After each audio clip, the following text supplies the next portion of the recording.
नमस्कार भाई दोस्तों। 1600 से लेके और 1947 तक लगभग 350 साल तक गुलाम रहे थे। क्यों रहे थे? किसी को पता है क्यों रहे थे? बताते हैं। और इसका इसका सीधा सीधा संबंध है ना पंजाब से है, संयुक्त पंजाब से खास तौर पे।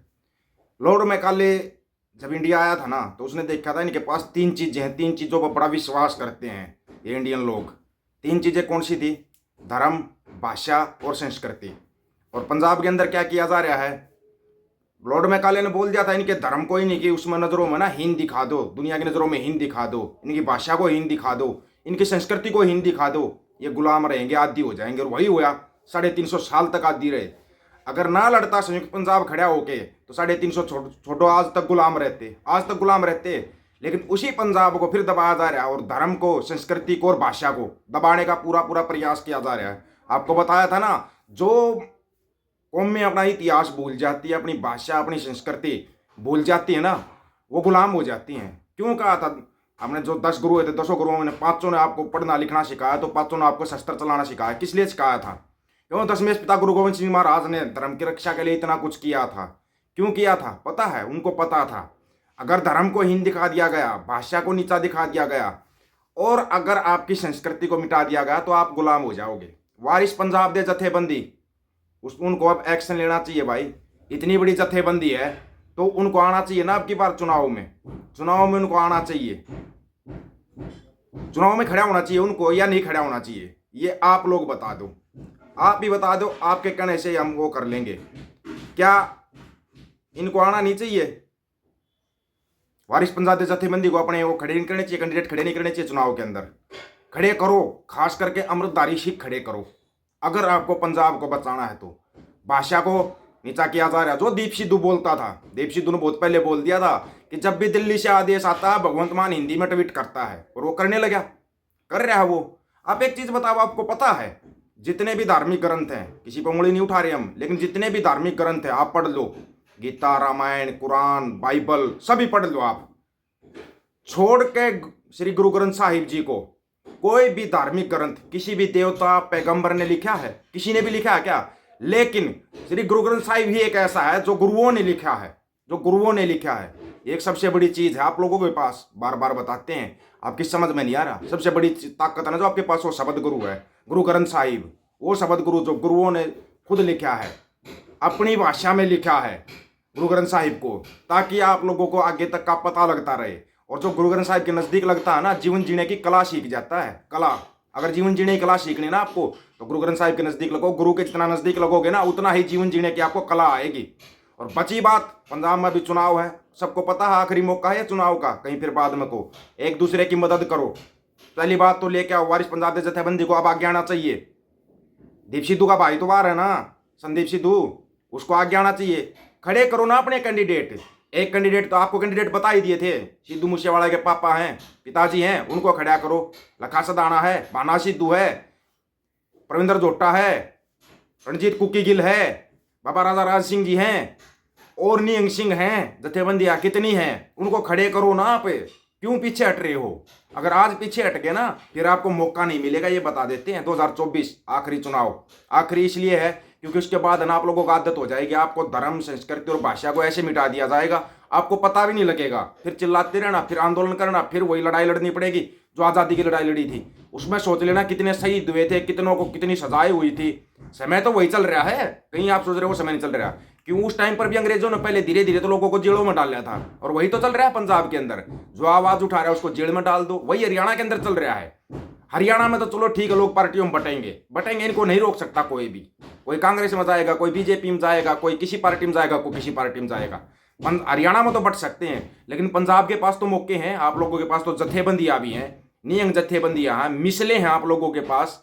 यहाँ पर तो खापे तो हैं, लेकिन खापे कभी चुनाव नहीं लड़ती, लेकिन वो खापे भी बटी हुई है, कोई किसी पार्टी में, कोई किसी पार्टी में। सच्चाई है ये, इस सच्चाई से मुंह मत मोड़ना, कोई भी हरियाणा वाला मुंह मत मोड़ना विशेष तौर पर।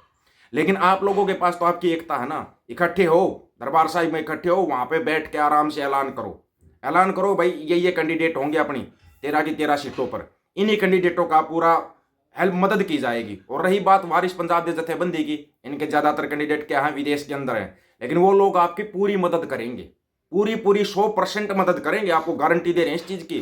कहीं आप सोच रहे हो ऐसे ही हवा में बात नहीं कर रहे हम कि हवा में बात कर दी हमने। ऐसे ही वारिस पंजाब ने जत्थेबंदी के बारे में बोल दिया।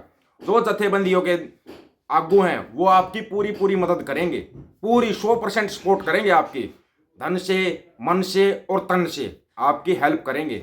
वो विदेश से भी वोट डालने आएंगे, लेकिन आपको अपने कैंडिडेटों का चुनाव करना पड़ेगा। चुनाव करना पड़ेगा, ऐसे नहीं कि आप चल दिए भाई, कोई इसका झाड़ू का झंडा ठा रहा है, कोई फूल का झंडा ठा रहा है, कोई हाथ का झंडा ठा रहा है। ये झंडे एक बार साइड में करके देखो। एक बात का आपको पता होना चाहिए, पूरे देश के अंदर जितने भी सूबे हैं, हर सूबे के अंदर से क्षेत्रीय पार्टियों को बिल्कुल खत्म कर दिया गया। क्षेत्रीय पार्टियां जब तक थी, जब तक सूबे का विकास होता था, उसके बाद विकास नाम की चिड़िया क्या होती है भूल ही गए होगे, भूल गए होगे, क्योंकि 5 केजी अनाज तो मिल रहा है ना लाइन में लग के। 5 केजी अनाज मिल जाता है, चुनाव के टाइम पर आपको आराम से एक दारू की बोतल मिल जाएगी। और क्या चाहिए आपको? यही सब तो चाहिए ना, यही सब, इस सब के लिए तो हम लड़ते हैं, यही तो है हमारे को। और क्या चाहिए? 5 केजी अनाज मिलता रहेगा। अगर प्रधानमंत्री साहब को चुनाव लड़ना है, सबसे पहले अनाज बंद करके देखो, फिर देखना चुनाव कैसे होता है। जब आपको आदत होगी फरीका लेने की, फरीका बस 5 केजी मिल रहा है उसमें खुश हो, फरीका ले, खुद कमाओगे ना तब पता चलेगा कष्टों का, तब पता चलेगा, उससे पहले नहीं पता चलेगा। बंद करो अगर हिम्मत है तो। प्रधानमंत्री साहब के अंदर अगर हिम्मत है ना, सबसे पहले 5 केजी जो फरीका अनाज मिल रहा है, किस लिए? 80 करोड़ को, ये पहले भी अनाज दे रहे थे 80 करोड़ को, अब अनाज दे रहे। फिर विकास कौन सा किया भाई? विकास तब मानते हो 80 करोड़ की जगह 2 करोड़ बचते भाई, ठीक है अभी 2 करोड़ ही बचे थे, लेकिन 78 करोड़ को रोजगार दे दिया। रोजगार दो, सबसे पहले रोजगार दो बंदों को ना। उसको 5 केजी के अनाज में लाइन में लगने की जरूरत पड़ेगी, कहीं लाइन में नहीं लगना पड़ेगा, उसको खुद कमाएगा खाएगा। 5 केजी की जरूरत नहीं पड़ेगी, क्योंकि 50 केजी कमाने के लायक बन जाएगा। लेकिन नहीं, इस बारे में तो हमारे को सोचना ही नहीं है। हमारे को तो बस ये सोचना मेरा नेता मेरा झंडा, यही सब सोचना ना।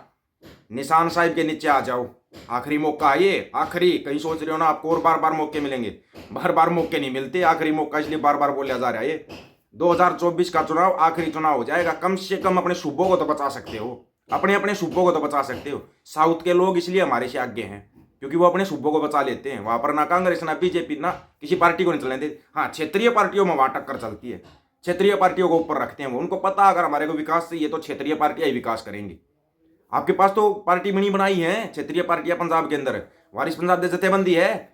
मदद करो एक दूसरे की, मदद करो एक दूसरे की। अपने कैंडिडेट चुनो, उनकी मदद करो और उनका प्रचार प्रसार करो। आप सोच रहे हो भान मंडिया इसके दलाल आपका प्रचार करेंगे ना, भूल जाना इन चीज़ों को, कहीं प्रचार नहीं करेंगे ये।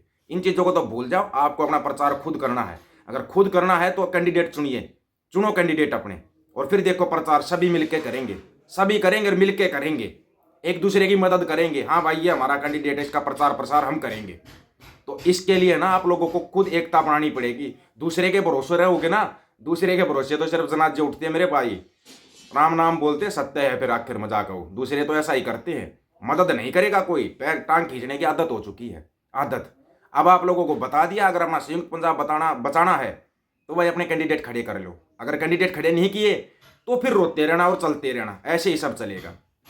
इस बारे में आप लोगों की क्या राय है भाई? क्या अपने खुद का कैंडिडेट नहीं बनाने चाहिए?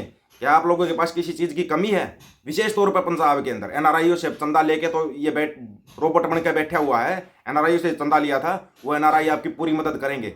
चुनो, अमृतधारी सिखों को चुनो, कैंडिडेट खड़े करो। ये अपनी राय है, आप लोगों की क्या राय है कमेंट में बता देना। सभी साथियों को राम राम, नमस्कार, आदाब, सत श्री अकाल।